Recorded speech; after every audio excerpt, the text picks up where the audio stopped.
Hi කොහොමද ඉතින් ඔයාලට? ඉතින් අපි මේ ට්‍රිප් එකක් යන ගමන් තමයි ඉන්නේ. ඉතින් මට හිතුණා වීඩියෝ එකක් කරත් හොඳයි කියලා. ඉතින් දැන් මේ අපි පිටත් වෙති වෙලාව පාන්දර 3ට විතර ඇති. අපි මේ යන්නේ නම් බතුල්ල ඇල්ල පැත්තට. ඉතින් අපි බලමු ඉස්සරහට මොකද වෙන්නේ කියලා. ඒ වගේම මං ආදරයෙන් මතක් කරනවා මගේ channel එකට ඔයා තාමත් එකතු වෙලා නැත්නම් මාව subscribe කරලා මාත් එක්ක දිගටම ඉන්න කියලා. ඉතින් දැන් නම් පාන්දර 5:00ට විතර වෙලාව. දැන් නම් කරවල ඉවරයි. එළිය වැටලා තියෙන්නේ. ඉතින් මේ පැත්ත මාරම ලස්සනයි. මේ වෙලාව 5:00ට විතර ඇතිනේ. මාරම සීතලයි. ඒ පරිසරය මාරම ලස්සනයි.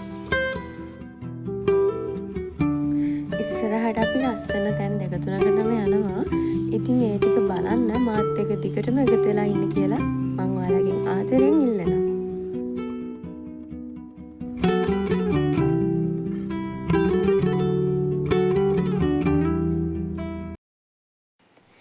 මේ ඔයාලට පේන්නේ රන්දනිගල ඩෑම් එකේ කොටසක්. ඉස්සරහට තමා ඩෑම් එක හම්බෙන්නේ. ඉතින් ඊට ගොඩක් කලින් ඉඳන්ම අපිට ඒක බලා ගන්න පුළුවන්.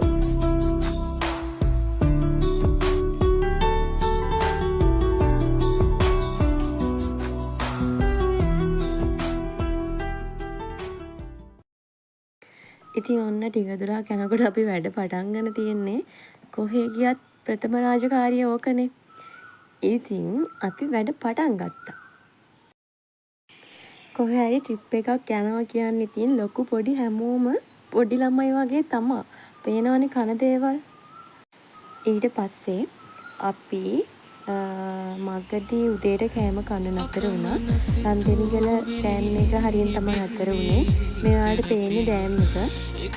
ඉතින් මාරම ලස්සනයි උදේ හින්දා. කොහොම පටන්ගෙන මොනවා ලියන්නද නැත මට වැටහෙන්නේ. කෙටියෙන් පවසමේ මගේ. ඊට පස්සේ අපි මගදී පොඩි පන්සලක් ළඟින් නතර කරා. එතන පාවෙන ගලක් තියෙනවා කිව්වා. ඉතින් කට්ටිය එතන අල්ලන්න එපා කියලා බෝඩ් ගාලා තියෙද්දි අල්ලලත් බැලුවා. ඒක ගලක්මද කියලා. ඕ ඒක ගලක් තමයි. ඉතින් ඔයාලා දන්නවද ඒක පාවෙන්න හේතුව? දන්නා ඉන්නවා නම් කමෙන්ට් එකක් දාගෙන යන්න. මම නම් හිතන විදිහට ඒ ගලේ ඝනත්වයට වැඩිය ජලයේ ජලයේ ඝනත්වය වැඩි ඇති. ඒ හින්දා වෙන්න ඇති ඒ ගල පාවෙන්නේ. ඉතින් මං හරිද වැරදිද කියලා දන්නේ නැහැ. දන්නා ඉන්නවා නම් කමෙන්ට් එකක් දාගෙන යන්න. අපි දැන් මේ ඉන්නේ දුම්හිඳ ඇල්ල ගාව. එතන ගේට් එක ළඟ තමයි ඉන්නේ. ඉතින් අපි ඇතුළට ගිහිල්ලා බලමු මොන වගේද කියලා. ගේට් එකෙන් ඇතුල් වෙලා ටිකක් දුර යනකොට අපට ටිකට් ගන්න තැනකුත් තියෙනවා. අපේ රට කොච්චර දියුණුවද කියනවා නම් අපේ දේවල් බලන්න අපිට ටිකට් ගන්න වෙලා තියෙන්නේ දැන්. ඉතින් අපි ටිකට් අරගෙන දැන් මේ ඇතුළට යන ගමන් ඉන්නේ. අපි හිතුවට වැඩිය ලොකු දුරක් තියෙනවා පයින් යන්න. හරි අමාරුයි. කිලෝමීටර් 3ක් විතර වගේ තියෙනවා මං හිතන්නේ. අපි බලමු ඉස්සරහට. අපි දැන් නම් මේ ඇල්ල පේන මානේ ඉන්නේ. අපි ළඟටම ගිහින් බලමු කොච්චර ලස්සනයිද කියලා. ඈතට නම් ටිකක් ලස්සනයි. ගිහින් බලමු.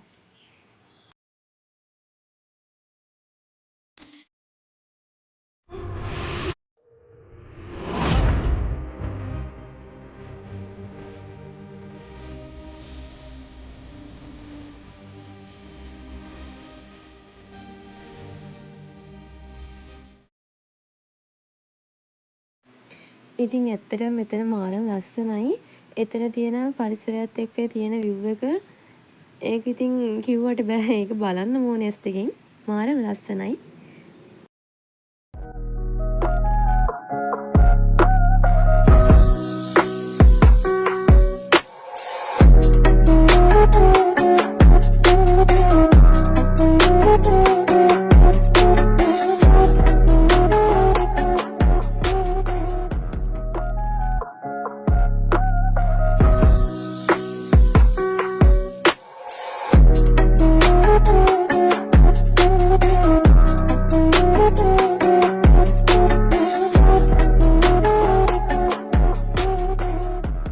ඉතින් කොහොම හරි දුම් හිඳැල්ලත් බලලා අපි දැන් මේ ආපහු යන ගමන් තමයි ඉන්නේ.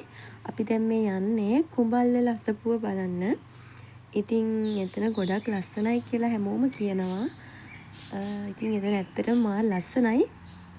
දිගටම බලන්න ඉන්න. ඇත්තටම කිව්වොත් හරි ලස්සන පරිසරයක්. ඔයාලට පේනවනේ තියෙන කඳු. එතකොට වංගු. ඒ වගේම ලස්සන මල් තියෙනවා. ඉතින් කාලගුණෙත් ඇඟට මාරම සනීපයි. ඇඟට කිසිම මහන්සියක් දැනෙන්නේ නැහැ.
ඉතින් අපි දැන් අසපුවට ඇවිල්ලා ඉන්නේ.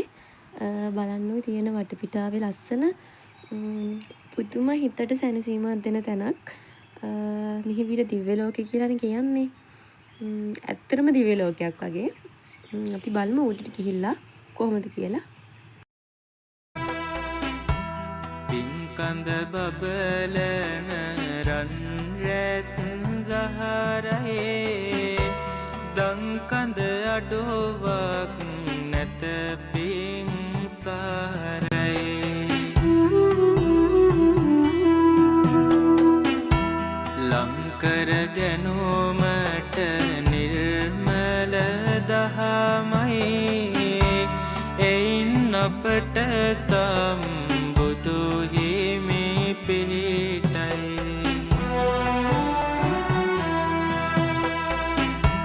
සක්මන් කරන රන් රෝවරු සේරෝ ඉක්මන් නැති සංසුන් ගාතේ පෙබේදෝ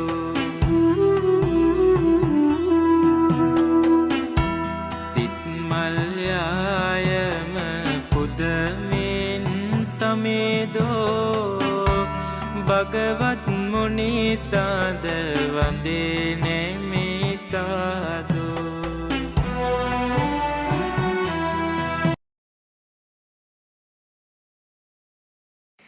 ඉතින් මෙතෙන් ආපුවාම හිතට මාර සැනසීමක් දැනෙන්නේ. කියනවා වගේම මිහිපිට තියෙන දිව්‍ය ලෝකයක් වගේම තමයි. ඒක ඉතින් කිව්වට බෑ. එතෙන් ගිහින් තියෙන කෙනෙක් දන්නවා ඇති එතන මොන වගේද කියලා. පුදුම ලස්සනක් තියෙන්නේ. මේ විහාරයේ ඇතුලේ වීඩියෝ කරන්න නම් දෙන්නේ නෑ. මං චූටි වීඩියෝ ක්ලිප් එකක් අරගෙන තියෙනවා. ඒක ඉස්සරහට තියෙනවා බලන්න.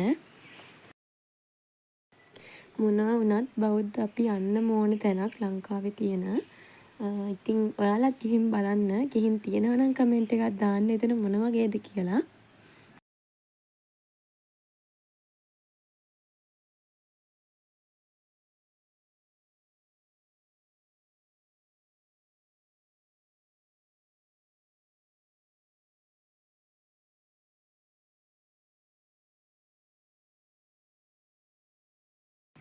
මෙතන තියෙන්නේ පොඩ්ඩක් කන්දක් උඩින් වගේ උස තැනක තියෙන්නේ.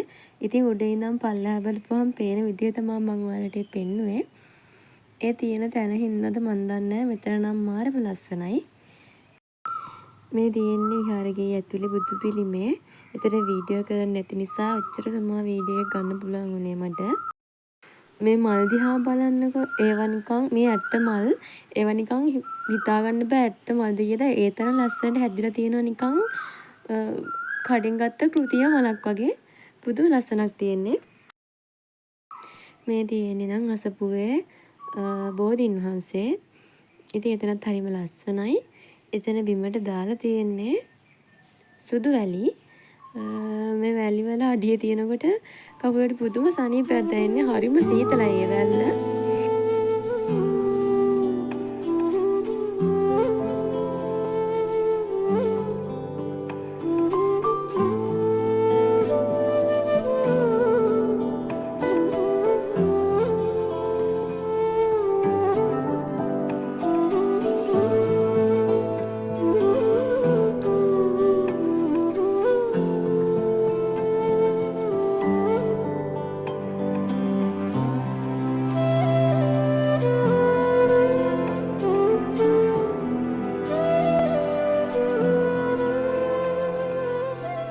ඉතින් අපි එතන වන්දනා කරලා එළියට ආවා. එළියට ආවට පස්සේ එතන තියෙනවා දන්සලක්. ඒක හැමදාම තියෙන දන්සලක්ලු. කුරහන් කැඳ දන්සලක් තමයි තිබ්බේ. ඉතින් අපි ඒකත් වැඳලා ඉතින් දවල්ට කෑමත් කාලා අපි දැන් මේ ආපහු යන ගමන් තමයි ඉන්නේ. අපි දැන් මේ යන්නේ තවත් ලස්සන තැනකට.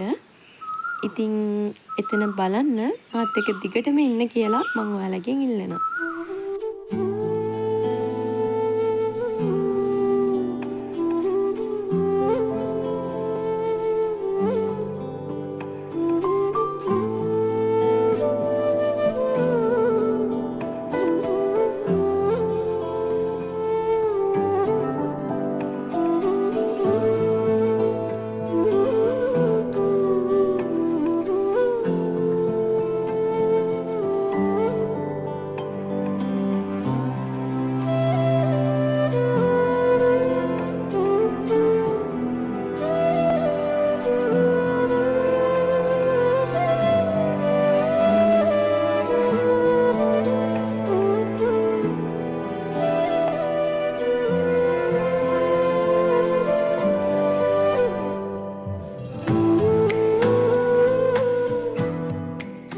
ඉතින් අපි දැන් ඊළඟ තැනටත් ඇවිල්ලා ඉන්නේ. නයින් ආංජය බලන්න තමයි අපි දැන් ඇවිල්ලා ඉන්නේ. අපි දැන් මේ බින්ගේ ඇතුලෙන් යන ගමන් ඉන්නේ. මේක ඇතුලේ හරිම කඩුවලයි. පොඩ්ඩක් මැදට යනකොට මුකුත්ම පේන්නේ නැත්තාට හරවල වෙනවා. අපි එළියට ගිහින් බලමු එළියේ තියෙන ලස්සන.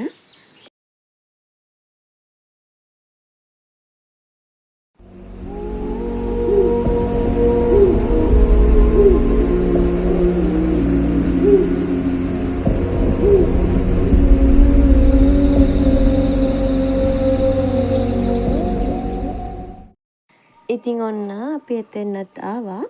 මං හරි ආසාවෙන් හිටියේ මෙතන එනකන්. එතනත් හරි ලස්සනයි. අර ඇතින් පේනව නේද කන්දක් වගේ.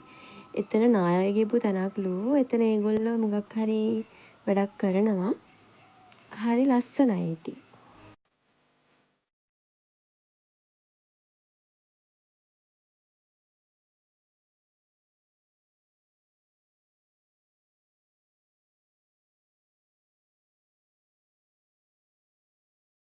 ටුවරිස්ට්ලගේ ආකර්ෂණය වැඩිපුර දිනාගත්තු පැත්තක් නෙමෙයි ඇල්ල කියන්නේ. ඉතින් ඒගොල්ලෝ නිතරම මෙහෙ යන වෙනවා. කොයි වෙලේවත් සෙනග නැති වෙන්නේ නම් නැතුව ඇති. ඉතින් අපි මේකත් බලලා ආපහු මෙතනින් යන්න පිටත් වුණා. මොකද අපිට ගොඩක් දුර යන්න තියෙනවා ගෙදර යන්න. ඒ යන ගමන් අපි අන්තිමට මයංගනේ පන්සලට ගියා. ඉතින් ඒ පන්සලත් වැඳලා අපි ගෙදර යන්න පිටත් වුණා. මම එතනින් පස්සේ වීඩියෝ නම් ගත්තේ නෑ. හරිම මහන්සි. ඔයාලත් එක්ක මම මේ ගියපු ගමන බෙදා ගන්න පුළුවන් වුණ එක ගැන මට හරි සතුටුයි. ඉතින් අද වීඩියෝ එක මම මෙතනින් ඉවර කරනවා. මේක හොඳයි නම් කමෙන්ට් එකක් දාන්න. ඉතින් ආයෙත් ලස්සන වීඩියෝ එකක් අරගෙන එනකන් ඔයාලා හැමෝටම තෙරුවන් සරණයි.